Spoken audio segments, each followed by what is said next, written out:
Joe on the side. Testing from Joe. Testing from Sophie. Forgot what my name was then.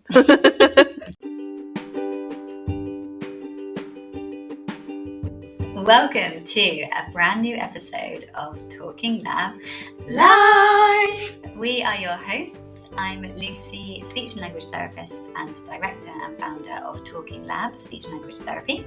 And I'm Sophie. I am an autistic speech and language therapist who joined Talking Lab last year. Here at Talking Lab, we are obsessed with communication. So we want every single episode to explore lots of different areas of communication through the lens of a speech and language therapist, which is us.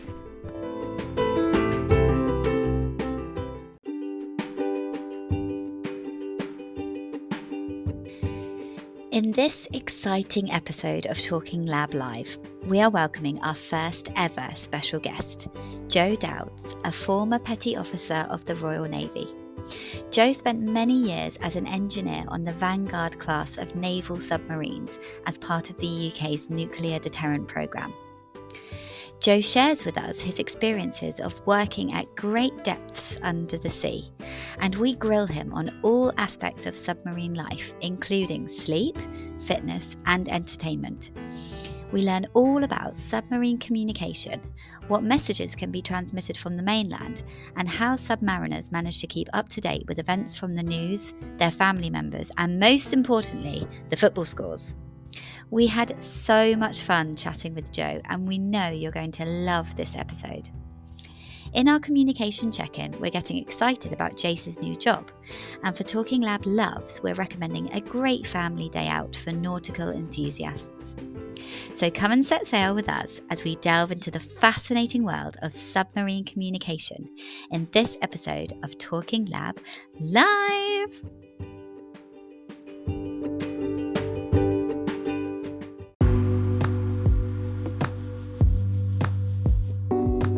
Talking Lab is an independent speech and language therapy service provider.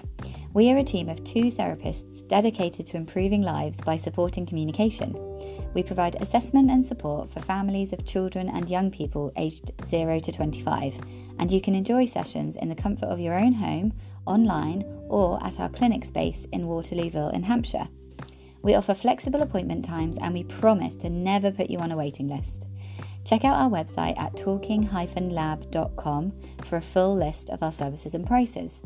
There's an option to submit an inquiry where we will call you back for a free, no obligation consultation. If you have communication concerns, we'd love to talk to you. Time for our communication check-in. So what's been going on since the last podcast?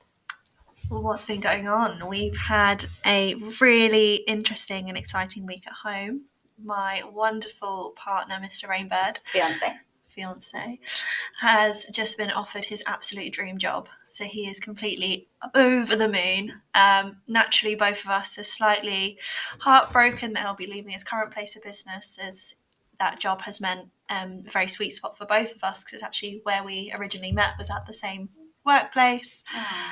So it'd be sad to kind of say goodbye to that, but he's opening such a wonderful door to work in his dream job. So I'm very proud and very happy for him. He will be working at Warhammer, which he is very excited for. My house is going to be full of so many toy soldiers. But no, it's his dream opportunity, and I couldn't be more proud. Yeah, and just the number of people that he beat to that job, I just can't believe it. Yeah, I think it was something crazy, like 156 applications. Yeah. I think they went on to interview 25 in the first round, and then three or four in the second round, and he got the job. He got the job. He was a perfect fit, so I'm very happy for him. Yeah, so proud. And I think it's the dream job for so many people who grew up with Warhammer and have always been in that industry. Definitely. He's so creative. He's so person-centered. He's so approachable, and he's so charismatic. So I think he's just absolutely going to thrive. Yeah, so it's really exciting, all the things that they're going to be doing. Like they're bringing the gaming back into store. It's not confirmed. Okay. They're possibly thinking of it. They used to do in-store gaming, I think, before lockdown. The fact that my partner has spoken so much about this to me, because beforehand I'd be like, I haven't got a clue what happens in this shop. So I think they're thinking of bringing that back in and making more of a community hub for more young people in particular to kind of have a safe space to meet and socialise and enjoy a hobby, which is it's lovely. It's amazing. So proud of you, Jace. Great job. Super proud. How has your week been? Oh yeah, so work-wise, it's been quite quiet over the Easter holidays, which is what we always find happens because people are out hanging out with their kids, I guess, and navigating the holidays and not thinking so much about communication. So we've just had 1 week back into term time, so now we're starting to see things pick up a little bit, a few more inquiries trickling in, which is nice, getting back into the swing of our regular school appointments. Yeah. And yeah, I just thought I'm really excited for this episode of the podcast because when I first dreamed up my dream podcast, which is what I'm living now, one of the things that I always wanted to have on was Joe talking about communication on submarines. So it was so fun when he came in, wasn't it? Yeah, and I'm so excited for this next up and coming bit of the podcast. I think it's so interesting, it's so engaging, and I will happily have him back to talk about even more stuff.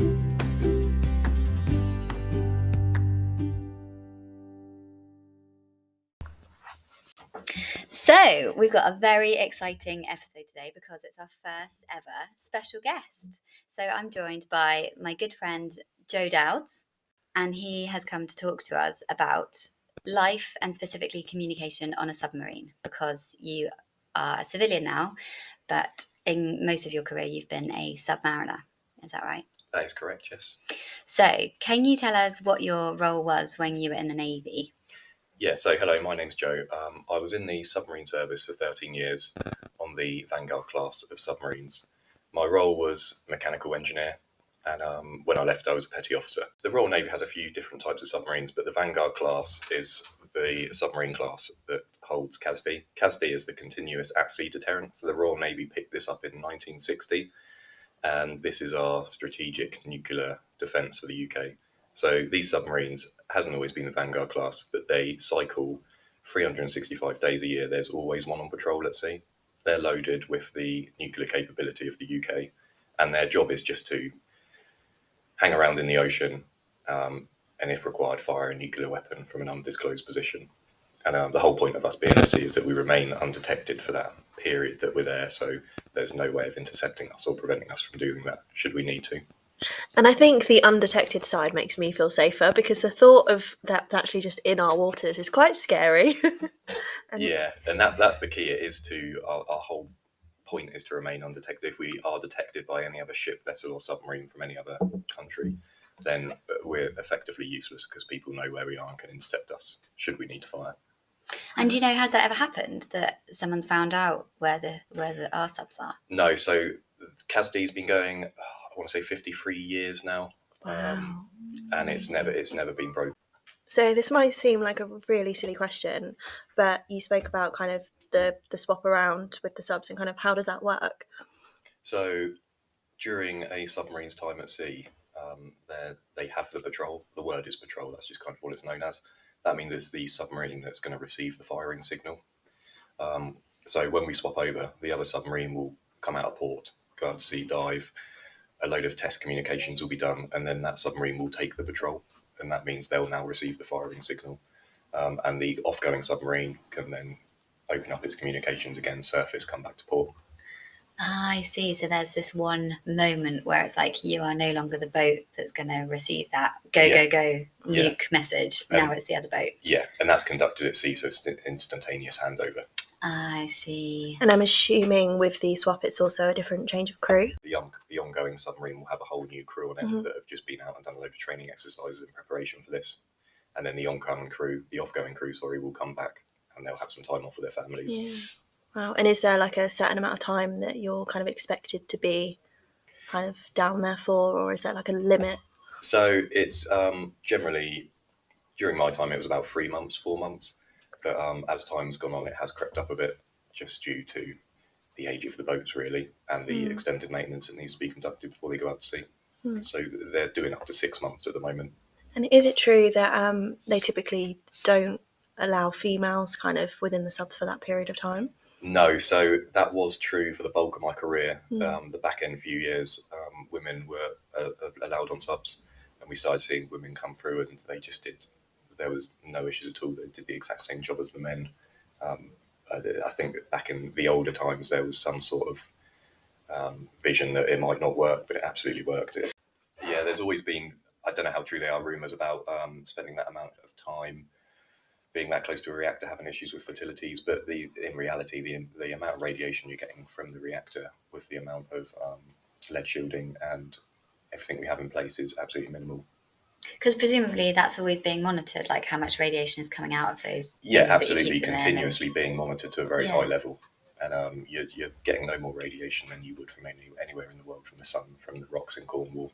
Oh, really? So you yourself, you're not carrying any level of radiation? No. It's never been elevated above completely normal? No, never been elevated above safe level. Some people might not even be able to picture these submarines. Definitely before I met you, my idea of a submarine was a little boat, goes under the water, has lots of windows that you can look out of.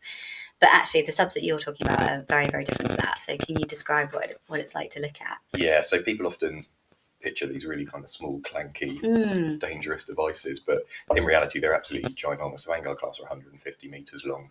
Wow. We have a crew of about 140, plus or minus 20.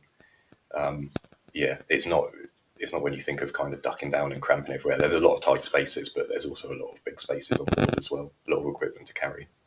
And no windows? Absolutely no windows. Absolutely no windows. See, again, I envisioned I'd be in bed and I'd be like, oh, look, there's that same fish coming by again.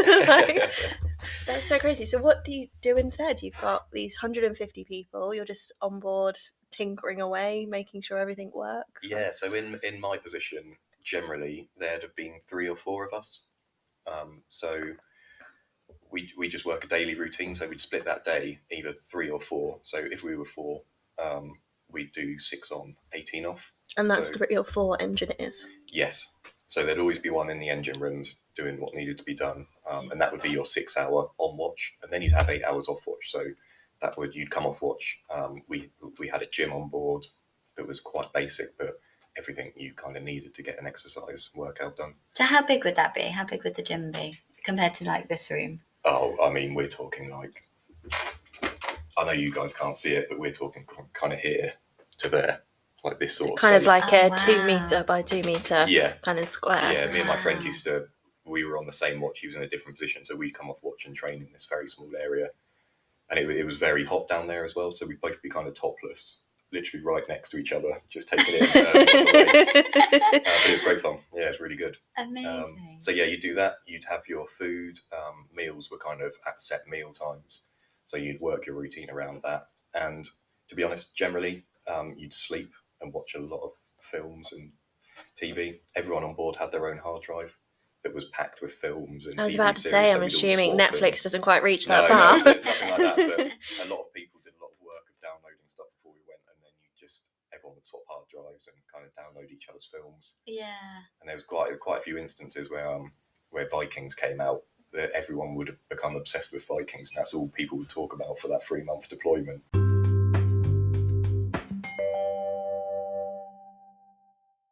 And presumably they'd have trials of what happens if that big red button is pushed. Yes, yeah. So when we were at sea, we did a number of those trials. Submarines never fired a nuclear missile in anger. Yeah. But the whole time we're at sea, we're receiving dummy signals. So these signals come in and we go through the full evolution. Everyone on board's involved, right up to the point of firing a missile. Seriously? Yeah. And you do that even when you're down, actually under the water? Yes, yeah, continuously. Wow, just every now and again, just to practice? Yeah, just to make sure that the chain of command is complete, and if we receive that signal, it will go right up to the point of firing. No way, you have to literally pretend this is about to happen. Yeah, it happens. It's the same as if you did like a fire test here. Like if you don't know what's going to happen, you in that moment, it's so high stress. Yeah. You need to be on board to follow that chain of command and that communication. Yeah, and every time you do it, you're verifying that it does work. Yes. Which we need to do. And it's not like we're going to see and this is going to happen so many times at these times. That signal comes out the blue. Right. It could be the middle of the day, the middle of the night, any time. And when it comes in, everyone on board is up to their positions. Yeah. And do you know whether it is a dummy signal or not, or you only know at the end where they're like, just kidding? So the signal comes in, a certain amount of people go and receive the signal. Yeah. I won't say who or anything like that. Yeah. But then that signal is basically de-encrypted, and from there they know if it's a real signal or a fake signal. They'll come down and they'll announce if it's a training exercise or if it's a real signal.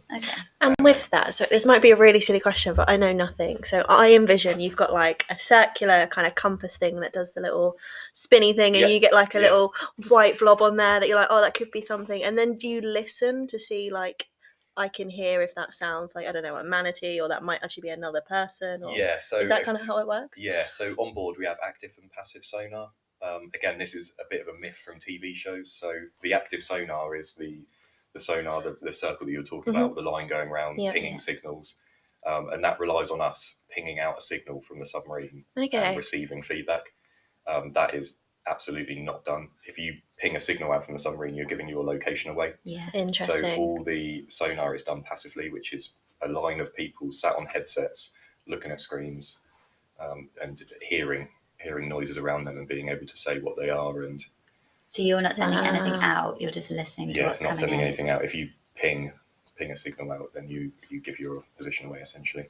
Wow. And do you think there's ever been a time that people have listened and they've been like, oh, listen to this really weird sea creature? I can hear.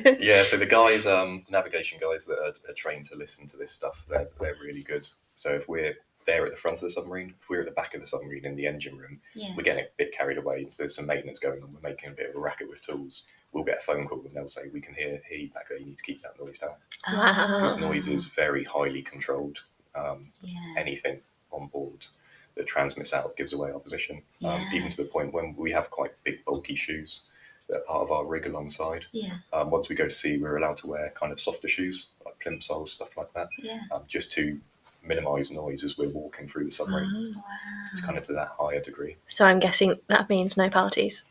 No parties. Noise hygiene it's called. So all the compartments are linked by ladders. Let's use that phrase in work. Noise hygiene. Keep your noise hygiene down.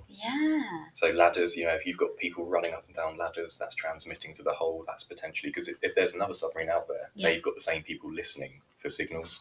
Just constantly listening. And they're listening for us. So if we're running up and down ladders, we're smashing things about. They can pick us up, and then they might ping us and say, we know where you are. We know you're HMS so and so. As soon as they do that, we have to return to port. That's our coverage broken. We're no longer undetected. Because they would be able to communicate to you?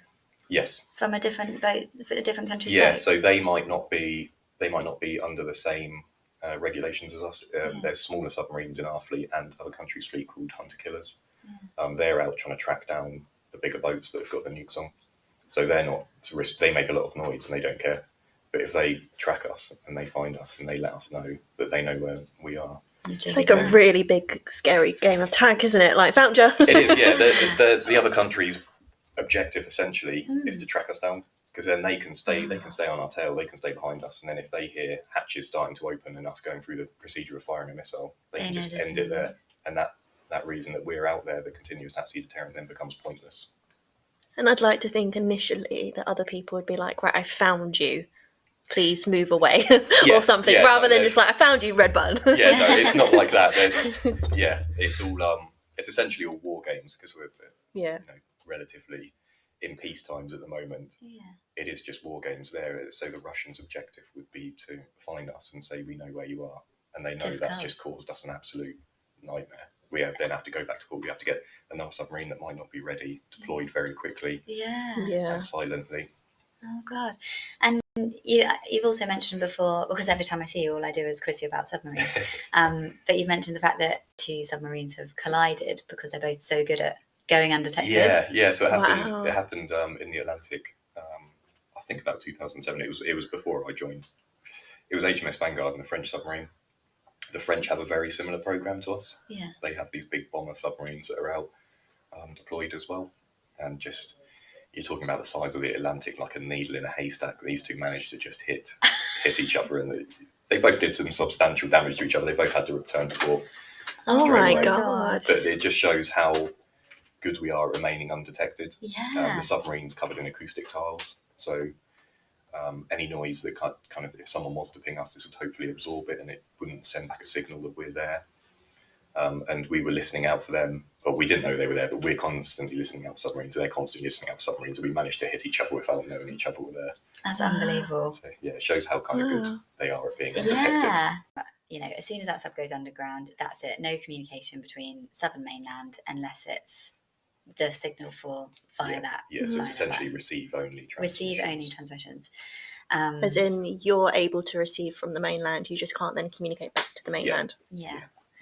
And so what if there was an emergency situation on board? Would you send a message back to the mainland, or would you just make your way back to the mainland with whatever emergency had happened? So it would really depend on how severe it is. There has been instances in the past where we've dealt with fires and floods at sea. Yeah. Generally, we're all trained to do it, and we will deal with it in the submarine underwater and carry on. Because you must have had people die before on board and things like that. People have died, yeah. Yeah, you just got to keep them there. Yeah, people have broken bones. Yeah. There's been some stuff that it all comes down to the captain's decision, really, whether that trumps the UK's nuclear deterrent. Yeah. There's been incidents. There was an incident where someone died a few years ago, and he was kept on board until they were transiting to America at the time, and kept him on board until they got into port. Gosh. Wow. And then, so how frequently do you think the mainland is in communication with the submarine? Because they must have to keep that to a minimum as well. Yeah, to an absolute minimum. Absolute minimum. So what kind of messages would be allowed to be transmitted? So we kind of periodically do updates as to basically progress, if there's any kind of major defects, if there's any kind of major issues or stoppages. Yeah. One of the communications we do receive is called a familygram, or known as a grumbly on board. So that's where our loved ones can send through 120 words a week. Oh, I didn't know this. Yeah, and it comes through, it's quite rudimental. So I've got some of the messages on my phone that my wife sent me. So this is what so whilst we're at sea, we don't take the full crew with us. There might be some people that stay behind, and one of the roles is that you stay behind and you kind of take these messages and you send them out to the submarine. So when I was away, my wife had an email address, so she could email these messages in, and this was one of them. So holiday was amazing as always, kids completely feral, hope you can come next year. Signing papers for the house on Thursday, so we'll keep this message short. Amazing. That's it. So that's what she's emailed to the email address that receives these. Yeah. And then that will get kind of looked at. They'll take out anything they don't think is appropriate. Okay. There's no grammar in it, it's just words. Like and then that comes through. It's supposed to come through on a weekly basis. You know, if we get them, it's a bit of a luxury. It doesn't always come through on a week. There might be 2 or 3 weeks where you just get a repeat of the same one. Yeah. So it's a good system and it's a bad system at the same time. Yeah. It's really nice to kind of get those small snippets of paper, because it just comes on a tiny little piece of paper like that. You kind of keep them all in your pocket. Yeah. And it's nice because when you go away, you just expect everything to stop at home. You don't really realise that life just carries on without you. Yeah. And it does. So it's these little updates. But on the bad side, people are so hopefully relying on these familygrams that if people don't get one for a week, they're kind of religiously waiting on them to come through each week. And if they don't get one, you know, they naturally just assume the worst. And I've seen it before where one of my friends didn't get one for 2 weeks, and he was just really concerned. He was just assuming the worst has happened at home. Yeah. And then he finally got one on the 3rd week, went into the mess to pick it up, and it was a repeat of the one he'd had 3 weeks ago. Oh, no. And it just absolutely broke him. But it's a really good system. Did he get one after? Got one eventually, yeah. Oh, okay. And he was just absolutely relieved. But just that suspense was just absolutely killing him. And I bet, bless him, it was the most mundane message, like washing machines broke again. Yeah. Kids are running rampant. Yeah, they really are. There's certain things you're not supposed to mention. There's certain things that can be, they can almost be like seen as like code. So if you would say like the black cat has left the room or something silly like that might not get through. They might think that could be a message to activate this thing on board. Oh yeah, because so they must be always like on hype for if someone's a spy. Yeah, so they're vetted. They're heavily vetted, these messages. So they're very basic when they come through, and then they get vetted, and they end up even more basic on board. And then there's no way to reply to these. You just receive these. You just accept and it. you just digest that information and carry on. Wow. There's no communication back with the chain. No, and I remember one of the times you were down on the boat, it was really shortly after Ferg was born, wasn't it? Wasn't he born and then you were down straight away? Yeah. That must have been really hard. So I think you were away for 6 months, weren't you? Yeah, it was eight months in total. Wow. So I left him when he was just a real baby, kind of not really doing much. And when I came back, he was walking, he was saying his first few words, and he just did not know who I was. Yeah. And he didn't want anything to do with me. Yeah. It was also quite a bad time because it was during the COVID pandemic, so he just spent all his time with Miranda. Yeah. And then suddenly, like, this random man came back and was just in the house, in his face, trying to hug him and trying to kiss him and trying to be his friend, and he was just not interested. It took... I was away for 8 months, and I'd say it probably took another 8 months for him to kind of come round to me. Oh, bless him. Yeah, that's really tough. But luckily now, you're his best friend. Yeah, fine now. Absolutely fine now. But yeah, these things, if you're going on a deployment, these things don't really matter. No. Like I've known so many people that have had they've gone on a deployment while their wife's pregnant and they've come back to a baby. Yeah. They've not been given the deployment off. No. For a child being born. Yeah. But presumably they would have got one of these grams to say that it's been born. Yeah. Then there'd be some form of celebration on board. Oh, nice. But that's it. There's no photos. There's no photos, nothing like that. You just know you have a baby waiting for you when you get back. So you were imagining. It's a boy or a girl. You were imagining all that time you're away from Ferg, like what he must look like now, and you'd have no idea. Yeah, no. So you just saw him as a baby, and then you saw him as a and that was the other weird thing because Miranda had given me some photos to take away with me, so I'd spent this 8 months looking at these pictures of a baby, and then when I came back the first time I saw him, he was totally different. He had hair and he was standing up. Do you think you would have recognised him if you hadn't have known it was your baby? I'd like to think so. Yeah. Yeah, but maybe not. How strange. Yeah. How strange. That's crazy. And do you know how those messages, would they be like encrypted and then decoded, or would they, because they're just sent into the water basically, so could any other sub pick them up and be like, oh, Joe's had a baby boy? Yeah, I don't actually know that, to be honest, because it was outside my department. Yeah. But yeah, they're sent through as a signal. Yeah. And the other thing they'll try and jam along sometime, which is even more important than the family grams, is they'll try and jam in a bit of news. And people are generally only interested in the football scores. As soon as the football scores come out, people will run to the mess, and because there's a number of like fantasy leagues going on and stuff like that. See, and people are waiting for these football scores to come in. You know, if you've got football scores or a family gram in the mess, you're probably going to go for the scores first. That was me thinking, like, Her Royal Majesty has passed away. No, the football. Yeah, any news now, football scores. Honestly. I find that absolutely comical that is sent through. We're at such high risk, limited communication, but we've got to tell them, did they score? Those men have to know those football scores are really important. Wow. Ridiculous.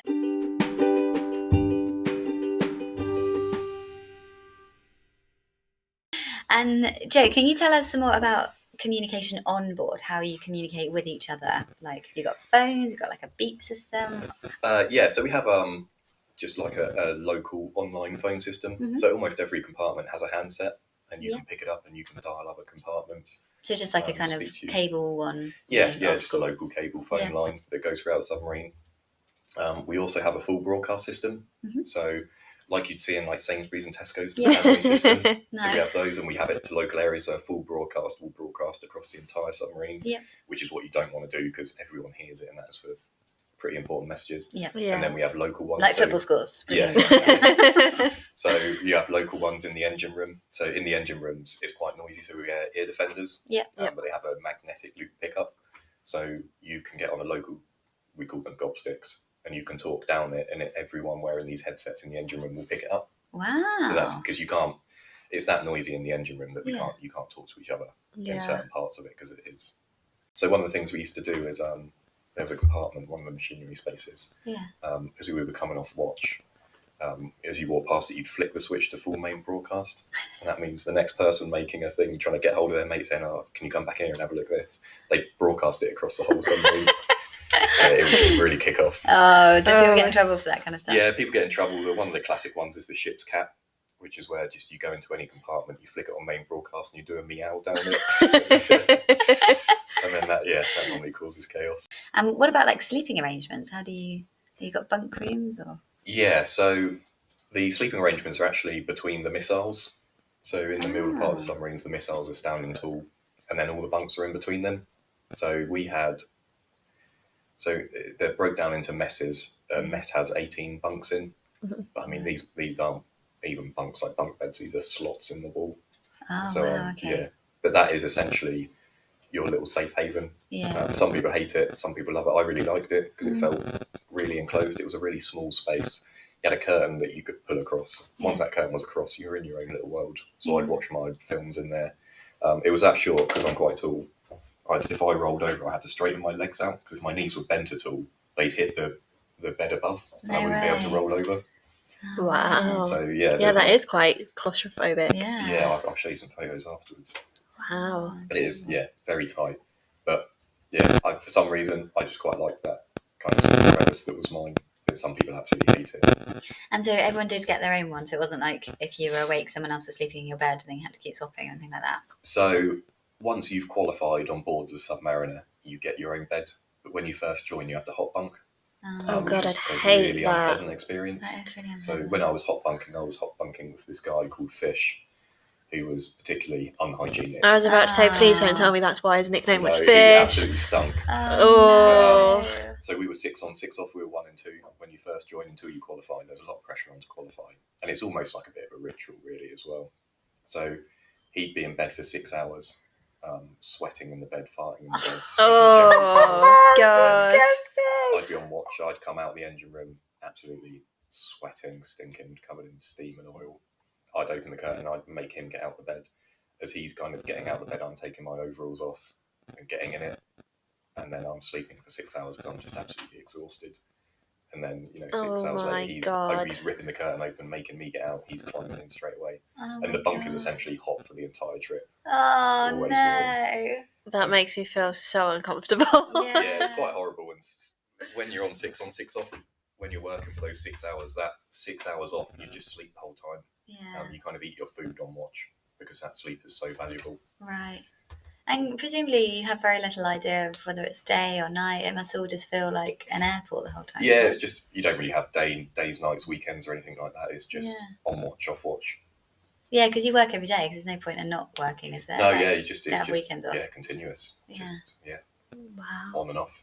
There's no change in light down there. There's nothing. You obviously know because you have a watch on digital watch that tells you whether it's day or night, but it doesn't matter. I've been on certain watches where I've been just nocturnal for 3 months.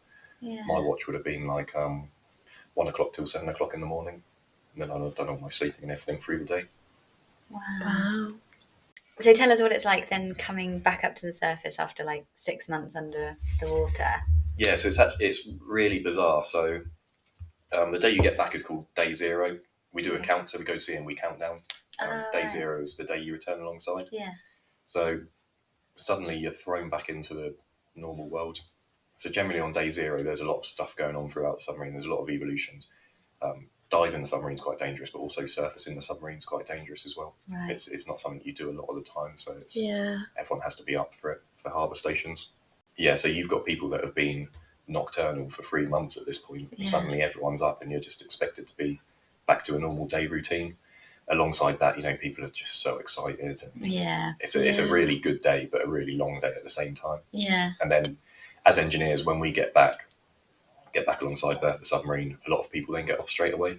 But we've got the reactor to shut down, which takes days, and we've got a lot of services to re-energise alongside. So we're the last ones off. So it can be you could have been up on watch the night before, get a few hours, and then you're woken up because it's day 0. You could be up all day and then up all night again doing preps. So it can be really tough. So is that when the boat has already, it's kind of like it's in the harbour, so it's above the water level? So we've surfaced, we're transit servicing back towards the base. And then as we're coming up to the harbour, a certain distance from the harbour, we go to harbour stations. Just because submarines aren't really designed to travel on the surface. And it's obviously a very big vessel that you're bringing into harbour. So there's tugs alongside that escort us, police tugs and normal tugs. So everyone has to be at their stations.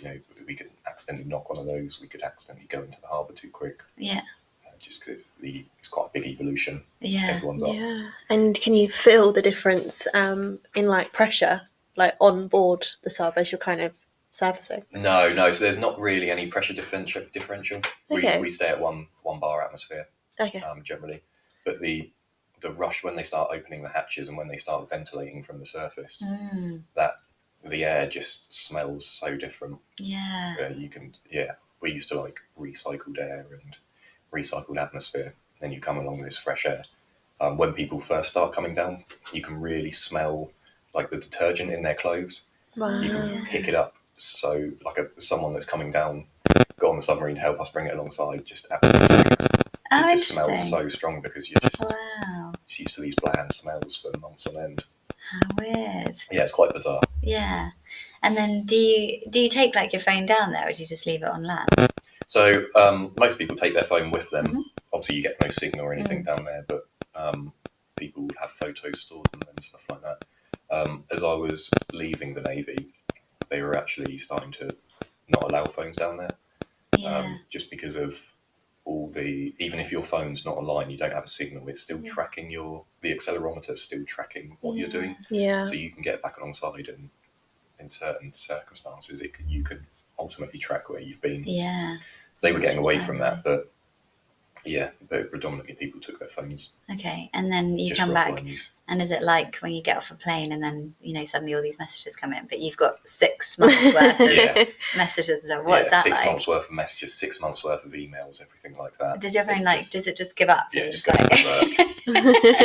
That must be such a weird feeling. It takes you days to kind of get back through everything and used to it. Do you remember when you first went, when Ferg was so little, you must have been absolutely desperate to just open your phone and like have a look at a picture of what your baby looks like? Yeah, and just speak to Miranda and just, you feel like a real need to just tell people you're back. Yeah. Yeah, but again, at the same time, we're getting alongside, we're coming off the submarine, we're doing all these preps, but you're not allowed your phone on the jetty. The jetty's where the submarine is. You're not allowed your phone in that area for security reasons. Yeah. So you're so close to being able to talk to people, but just not allowed to do it. Yeah. And that just makes the day drag out even longer. You just want to let people know that you're back. Yeah. And is it like, because you've technically been out of the country and stuff, do you have to then go through almost customs coming back in? Do you know what I mean? You have to show anyone your passport? No matter where the submarine goes, you're deemed as being on Scottish soil. Because it's a British asset. Right. So even though, there's been arguments in the past, like if you're operating in international water, where does tax come into that? But it's just, if you're on that submarine, you're on British territory. Yeah, as far as anyone knows, you're just hanging out in Scotland for 6 months. Yeah. But you could actually have been all over. Yeah. Yeah. Oh, that's fascinating. It is fascinating. So you don't have to take your passport then? No.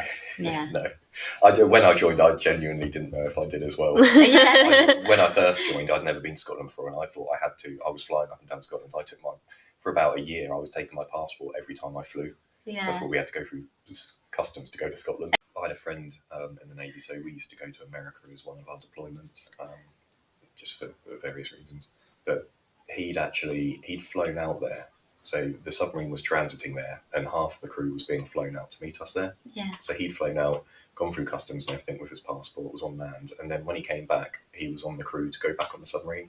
So he went on the submarine, went on patrol, came back. When he got back, he came back to a load of letters from America, saying you're basically a fugitive in America. We know you've entered the US and you haven't left yet, and it's because he'd gone out on a submarine, which hadn't gone through. Didn't go through any sort of customs or anything like that. His visiting visa had run out, and he had to do quite a lot to tell them that he'd explain the situation. So you just take that to your Navy boss, and I'm like, can you please explain to America that I'm not secret? Fly in, go through customs, and then never leave, and his visa expire.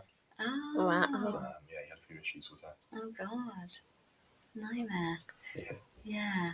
So looking back on all your experiences as a submariner, like, would you do it again? Like, any regrets? No, I'd absolutely do it again. Yeah. If I went back, like, if anything, I'd have just joined sooner. Really? Yeah, I'd spent a kind of number of years after school. I went to college for a year, didn't really like it, and it took me like a year to kind of figure out what I was going to do and go in the Navy. Yeah. I'd have just joined sooner, really. Wow. I'd recommend it for anyone, any kind of young person coming up. It's really? Great for qualifications, life experience. Yeah, obviously they paid for your training to be an engineer, and yeah, it's just a complete package. Yeah, it really is, and you do see it more often now. So previously, people were kind of signing up for that 22-year period to get that pension, but you see it a lot more now that people are just using it as a stepping stone. So people come in for 4, 5, 6 years. Yeah.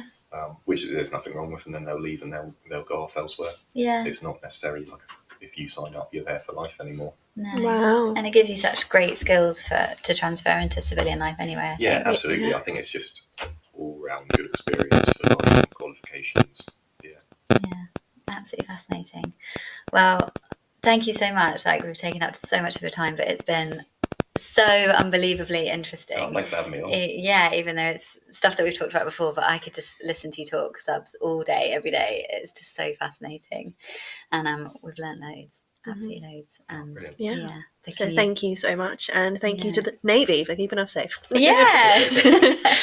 Oh, that's brilliant. Well, thank you very much, Joe. Yeah, thanks for having me on.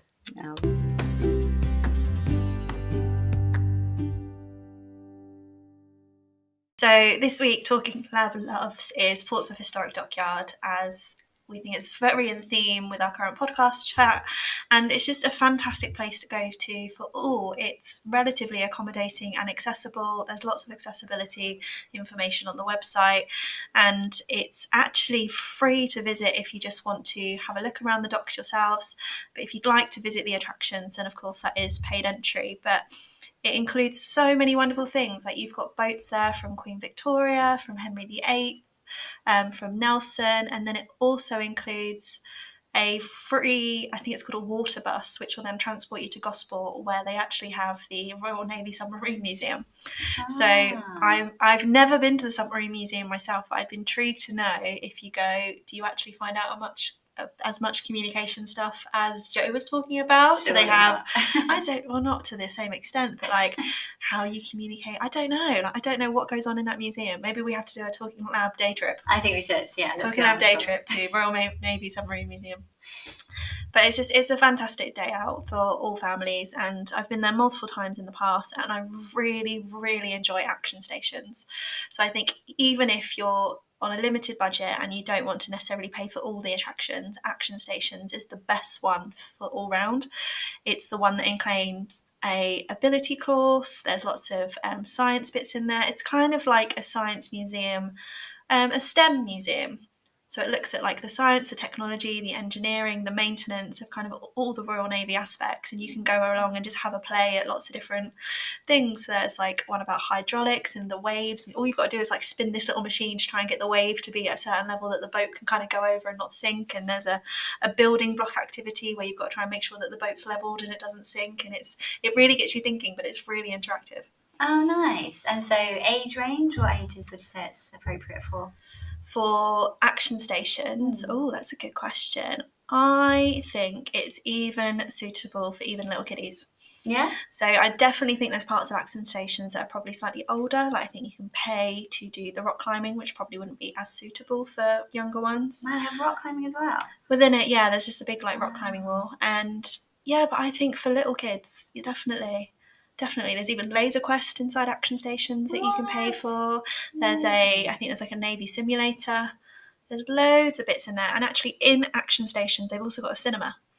So I think it's called Boathouse Cinema. So often they do live performances, and I've been on event days, and I think in the cinema at the time they had Peter Rabbit playing. Oh, cute. So it's very family friendly. Oh, nice.